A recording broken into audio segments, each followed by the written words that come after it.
That was Kusanagi by Shouty J. Welcome to the Rise Weekly Review for February 28th through March 7th, 2022. On Friday, a man was found shot to death in the Bush Heights. Around 11:25 p.m., police were called to a scene on 82nd and Coles.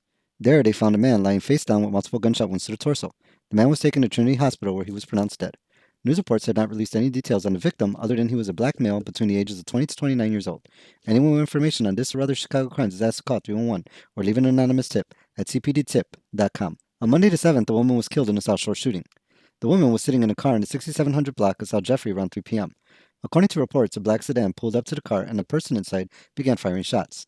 The 35-year-old woman was struck in her left shoulder and face.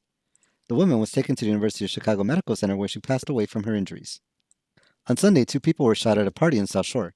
Around midnight, 2 males were standing in a building on the 6900 block of South Oglesby where there was a large party in one of the apartments.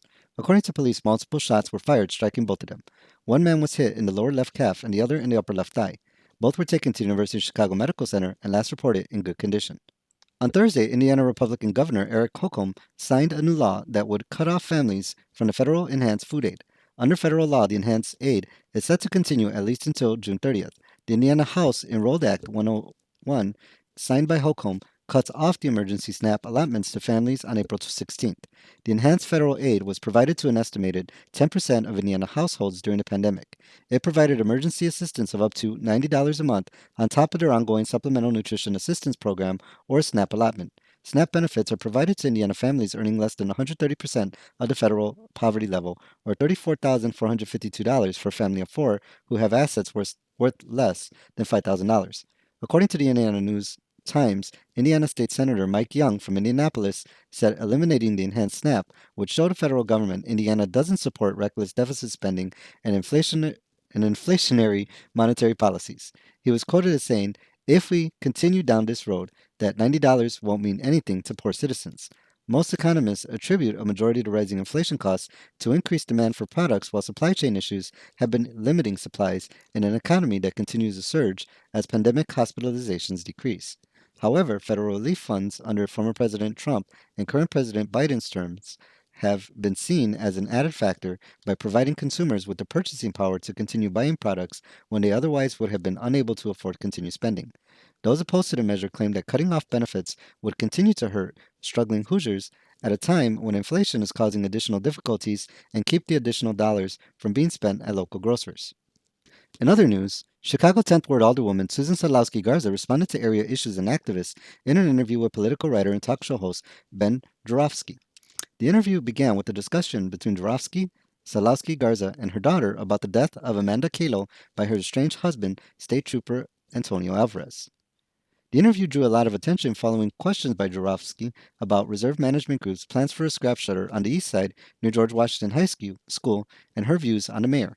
The Alderwoman responded by describing her outreach to area EJ activists and seemed to take issue with the permit denial and announced her plans to seek re-election. The Alderwoman also criticized area residents for raising concerns about gentrification from developments in South Chicago. General Irons. Oh my goodness. That's a perfect example of the press. Yeah, go ahead. Here we go. Spinning stuff that's not true. Go, talk. And the narrative of moving from the north, yes, 2 companies merged. Yes, RMG merged with General Iron, but RMG, where it's located in my ward, one of the issues is they were so far off the beaten path, nobody knew South Shore Recycling was even there because you can't see them. They're so far away. They're on the river. Nobody knew they were there. So the narrative of environmental racism moving from the north side to the south side, false, because RMG's been here for 29 years. They're a Teamsters local. These guys are back, they're making $80,000 a year back there. They put $85.5 million into a state-of-the-art recycling facility. I have yet to have one person that was on the other opposite, the environmental justice community. And I want to breathe clean air, and I don't want, anything to hurt people. My grandkids live here, for God's sakes. And they go to the school that's a mile and a half away from there. So I live here. I would never do anything to hurt anybody in this community ever. And I've never lied. I've always included them to be part of the policy making, part of the process. When I found out that Hal Toland, when RMG, South Shore Recycling, was merging with General Iron, first people I called was the organization in my neighborhood, and we brokered a meeting with the Lapcon family, Steve Josephs, Hal Toland. We had a meeting with NRDC and everybody else, and one of the people from NRDC said, well, if they put all those environmental controls on there, it should be good, but I don't trust them. So this has become a political football that nobody wants to. Facilities like that. You're absolutely correct. Right. And you're right as well, as when you say they moved them out of there so that they could build high-end development, right? But here's the thing. We have a lot of development that I've brought here in the past 7 years. We're doing an affordable housing complex on 89th and Commercial, 100% affordable units, 100% sustainable, and the environmental justice community is against it because they're using cooking gas. So, I got nothing on that one. So, you're laughing, but I'm not making this up. I'm not making it up. And I just, we have to figure out a way to think about sustainability. But we also have to realize that the thing that makes the 10th Ward so unique is we have rail, we have a federal waterway that leads to the St. Lawrence Seaway to the ocean. So we have big ships that come. We have the International Port Authority here. We have almost 8,000 people that work along the Calumet River producing goods and services that I want my constituents to be able to breathe clean air and have clean water. And we did a poll. 79% of the people in this ward said that industry and constituents can live side by side as long as it's done cleanly and safely. What's the number one most important thing to my constituents? Jobs. Got it. District 31 had 124,000 steelworkers jobs. And when all the mills left, we were left with a ton of brownfields. There's no place in the city that has more vacant land than me. And people are starting to come here. And here, one of the warehouses, Ford took it. They're building electric Lincoln Aviators. That's eco-friendly. Another warehouse. It's a cold produce storage facility. People are excited about this. And now I got a new Dunkin' Donuts coming, and I got a restaurant coming. They're building because now all these jobs are coming. So we're seeing this, this is such a crazy metaphor. We're like the phoenix rising from the ashes. So, the development on 89th and Commercial, I got people, oh my God, you're gentrifying South Chicago. Give me a break. Really? With 100% affordable housing units. I read the article. City Hall pulled a permit on General Islands. So the facility will not, at this very moment, be constructed up and running. So what's next? They go to court. I mean, I'm not a lawyer, but the city gave them the permits to build the facility. City gave them the permits to put in their electrical. City gave them the permits to put in their water treatment plant. City gave them the permits to put in the plumbing. And then they're just like, oh no, sorry, you can't operate. There's a thing called vested rights. It would be like me saying, okay, Ben, you buy a piece of property and you invest all this money in building a home, and then I don't give you the permit to occupy it. It's the same thing. And the thing that infuriates me about that is, guess who's going to foot the bill on that shit? The taxpayers. Besides me for being cynical and jaded, for having spent so much time covering Chicago politics. But I think it was a political decision. This falls under the category of absolutely. under the category of duh. Yeah. Yeah, and you know what? Absolutely. And you know what? Here's the thing.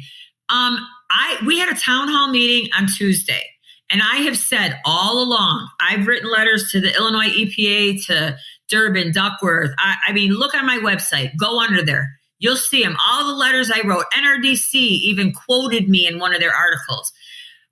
Make sure you follow the science. Do your due diligence. Find out what this is. Follow the science. Follow the science. I've been told by this administration that they were going to follow the science. And at the town hall meeting that we had the Tuesday before they denied the permit on Friday, Tech to Trek, the US EPA study man or whatever you want to call him, stood up in front of 285 people and said, less than 1 in a million people have the chance of getting sick from this facility because of the extensive environmental controls they put on. They also talked about the US EPA air quality, 10-year air quality study that was done in my neighborhood. And guess what? My air quality is better than Northbrook and Albany Park and has been under 2.5 and trending downward on the good side for over 10 years. So, you know, in my head, I'm thinking, okay, we're following the science. We did the due diligence, blah, blah, blah. And then I get a phone call on Friday from CDPH, Allison Arwadi, telling me they're denying the permit. And I ask, on what grounds? You told me you're going to follow the science. I'm not understanding the decision.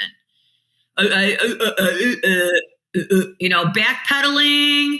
And, they're out of compliance. I said, well, what's the ticket numbers? What are they out of compliance on? Because there hasn't been any tickets issued. Issues a violation. I tell me what it is. And I literally said, this is a political decision. I am not stupid. And I hope you can sleep at night knowing that you're putting all these people out of work. And I have 2 other projects that are coming, and the environmental justice community has already contacted them and said, we're coming for you next. Have you talked to Mayor Lightfoot about this? To them and said, we're coming for you next. Have you talked to Mayor Lightfoot about this? It's not a good conversation to be had because I'm going to tell you, and I will say this publicly right now, I am sick and tired of being thrown under the bus and having the bus roll over my head. And that's what she's done to me. That's what she's done to my ward. That's what she's done to the people that work here. And I don't have anything good to say right now. So, are you going to support her next time around? No. Even if it means just staying neutral?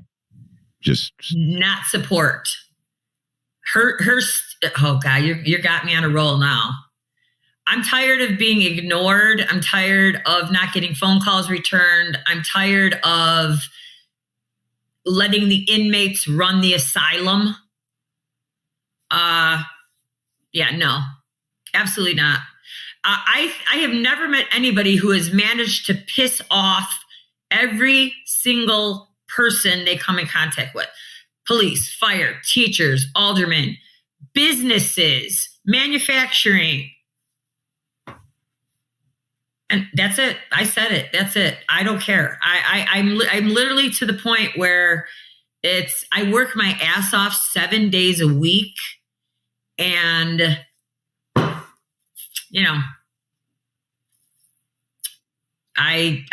you ask yourself, for what are we doing here? What are we doing? Sue, are you running for re-election? I just can't. I've never seen you. Okay. No, I might. Maybe I'll run for mayor. Maybe. She just announced her campaign. My husband would divorce me. Yes, he would. He'd move in with me. We'd be watching Bulls games together. Yeah. Oh, Lord. And White Sox. He loves the White Sox. So yes, I'm running again. You're running again. And have to change what would your response to that be? I'm tired of being part of a dog and pony show. And I care. The people of the 10th Ward are the ones that elect me.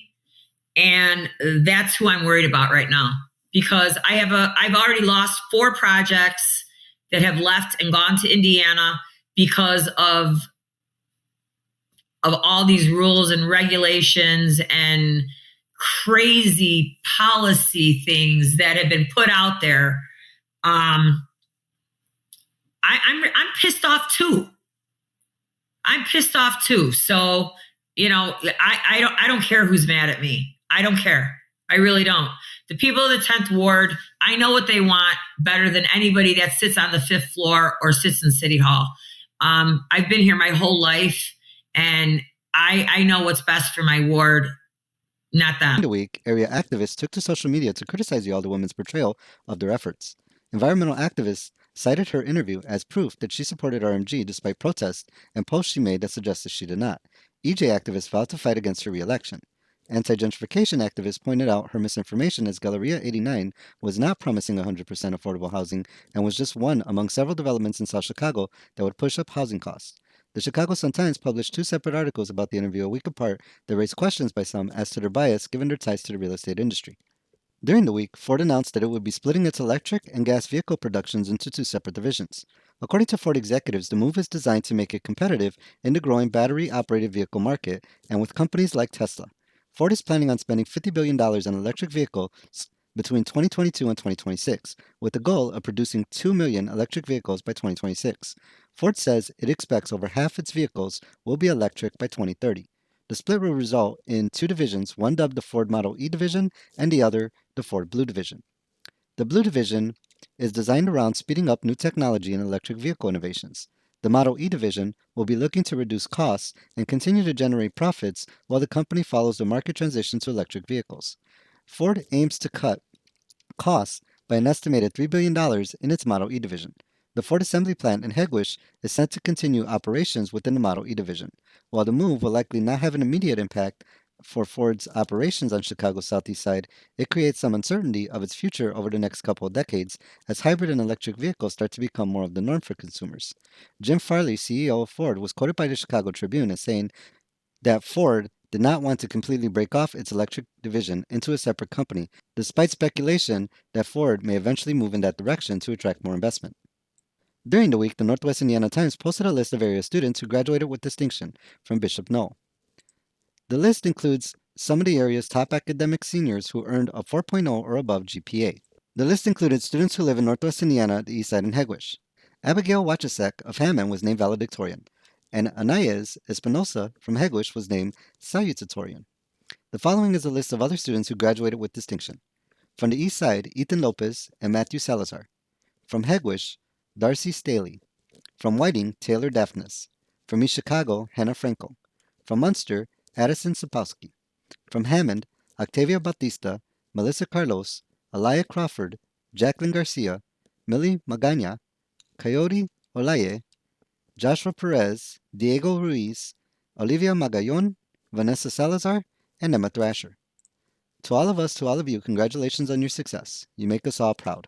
And that ends our weekly review for February 28th through March 7, 2022. Thank you for joining us for this week in review. Peace.